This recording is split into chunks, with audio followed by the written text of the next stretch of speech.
السلام علیکم ورحمۃ اللہ وبرکاتہ۔ کشتہ ابرق جس کو پوری دنیا میں بلیک میکا بولا جاتا ہے اور پوری دنیا اس کو جانتی ہے، لیکن ہمارے یہاں انڈیا، پاکستان، ایران، افغانستان ان 4 ملکوں میں اس کا کشتہ بنانے کا رواج بہت ہے اور یہ معشور و مروجہ ہے۔ کشتہ ابرق سفید بھی استعمال ہوتی ہے لیکن بہت ہلکے درجے پر ہے۔ جو صحیح اور پاورفل درجے پر ہے وہ کشتہ ابرق سیاہ ہے، یعنی کالی ابرق، جس کو آپ عرف عام میں پوری دنیا میں بلیک میکا بولتے ہیں۔ بلیک میکا ہمارے یہاں ابرق۔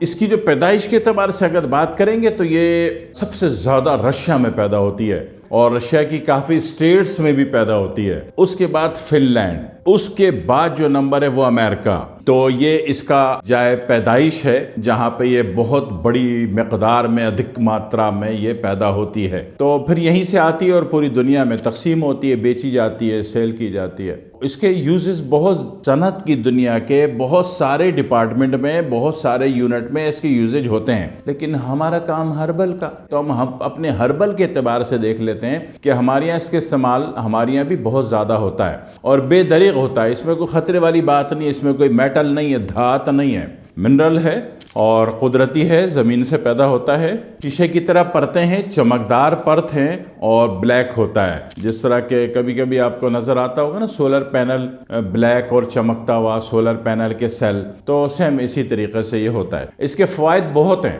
پہلے بنانے کا طریقہ عرض کر لیتے ہیں، پھر فائدے پہ بات عرض کر دیں گے آپ کو انشاءاللہ تعالی۔ بنانے کے طریقے کے ہزاروں لوگوں کے کروڑوں طریقے ہیں اپنے اپنے، لیکن میں ایک آسان طریقہ بتانا چاہ رہا ہوں، بالکل آسان ترین، جو انتہائی مفید بھی ہے اور اس کے فائدے بھی دگنے ہو جاتے ہیں، اس میں نقصان کوئی نہیں ہوتا۔ اس کا طریقہ کیا ہے کہ یا تو 10 کلو نیم کے پتے لے لیں، خشک پتے پسوا لیں، یا 10 کلو نیم کی لکڑی لے لیں اور اس کو کاٹ کے سکھا لیں، سکھا کے پسوا لیں، پاؤڈر فارم میں ہو۔ نیم کے پتے ہوں یا بقائن کے پتے ہوں یا نیم کے یا بقائن کی شاخیں ہوں پتلی پتلی، وہ باریک کاٹ کے دھوپ میں سکھا لی اور آپ نے پنساری سے پسوا لی۔ کتنی؟ 10 کلو۔ بس میں آسان ترین طریقہ بتا رہا ہوں تاکہ دنیا کا ہر بندہ اس کو بنا سکے اور پھر اس کو یوز کر سکے۔ 10 کلو میں 1 کلو بن جائے گا۔ اچھا 10 کلو میں کیا ہو گیا کہ ایک کنستر لیا آپ نے، اس میں چاروں طرف کیل سے سوراخ کر دیے، چاروں سائیڈوں میں کوئی 20 سوراخ کر دیا آپ نے، اور اس کنستر میں 90% یہ ڈال دیں پہلے آپ۔ وہ بقائن کے نیم کے خشک پسے ہوئے پتے تھے یا پھر وہ بقائن اور نیم کی شاخیں تھیں جو آپ نے توڑ کے سکھا کے پسوا لی تھیں، وہ 90% کے بعد آپ نے کیا کرنا ہے کہ اس کے 1 کلو کے ٹوٹے جو ہے کشتہ ابرق سیاہ کے، ابرق کے، وہ ڈال دینے ہیں۔ اس کے بعد آپ نے 10% جو بچ گیا آپ کے پاس بقائن کے پتوں کا پاؤڈر، نیم کے یا بقائن کے، یا پھر نیم کے یا بقائن کی لکڑی کا جو پاؤڈر آپ نے بنوایا تھا، وہ 10% اوپر ڈال دیں۔ آسان ہے۔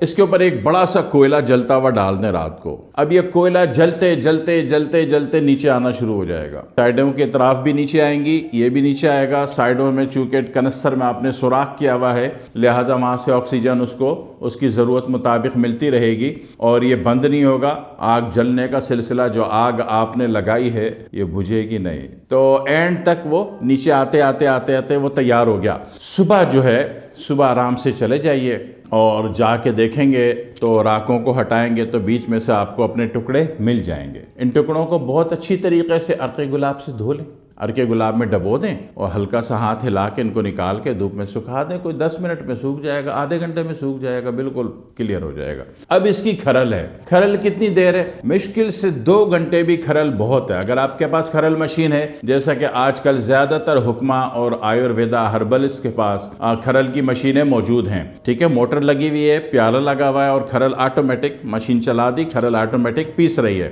ابھی کام آسان ہو گیا، حکیموں کو اور بھی تو کام ہوتے ہیں نا، بیگمات کے سودے بھی تو لانے ہوتے ہیں نا، تو اس لیے کھرل مشین میں ڈال کے نگل لو 2 گھنٹے کے لیے، تو کھرل مشین خود ہی نمٹا دے گی اس کو۔ تو بھائی محترم یہ تیار ہے، ٹھیک ہے۔ یہ نارملی کیا کریں گے کہ اس کو جب یہ تیار ہو گیا تو 65 mg کے کیپسول بھر لیں گے، اور یہ نارمل طریقے سے دن میں 1 دفعہ بھی بندے کو دیا جا سکتا ہے۔ نہار منہ بھی دے سکتے ہیں، ناشتے کے 1 گھنٹے بعد بھی دے سکتے ہیں، بھری دوپہر کو بھی دے سکتے ہیں، شام کو بھی دے سکتے ہیں۔ رات کو مت دیجیے گا، چاند کی موجودگی میں نہیں دینا ہے، سورج کی موجودگی میں کسی بھی ایک ٹائم دے سکتے ہیں۔ نارمل بندے کو رزلٹ آ گیا، ٹھیک ہے، بندے نے 4-5 دن بعد بولا رزلٹ نہیں ہے، تو پھر اس کو ذرا سا بوسٹ کر دیں اس کو، بولو بھئی ایک بڑا چمچ تخم ملنگا ایک گلاس پانی مل کر اس سے اس کا کیپسول لے لو، جائے گا کدھر؟ پورے جسم میں سر سے پاؤں تک کہیں بھی لوزنگ آ رہی ہے وہاں جائے گا، کمزوری آ رہی ہے وہاں جائے گا، اور اسی طریقے سے ٹمپریچر ویلیو باڈی میں کہیں بھی ہے، کہیں بھی جلن محسوس ہو رہی ہے پلس بخار، ان ساری ویلیو میں جائے گا۔ ٹمپریچر ویلیو سے باڈی میں کچھ بھی اتنا جل رہا ہے کہ آگ جلتی ہوئی محسوس ہو رہی ہے، جو عام طور پر کینسر کے پیشنٹ کو بھی محسوس ہوتا ہے، اور پس سیل والیوں سوزاک والوں کو بھی محسوس ہوتا ہے،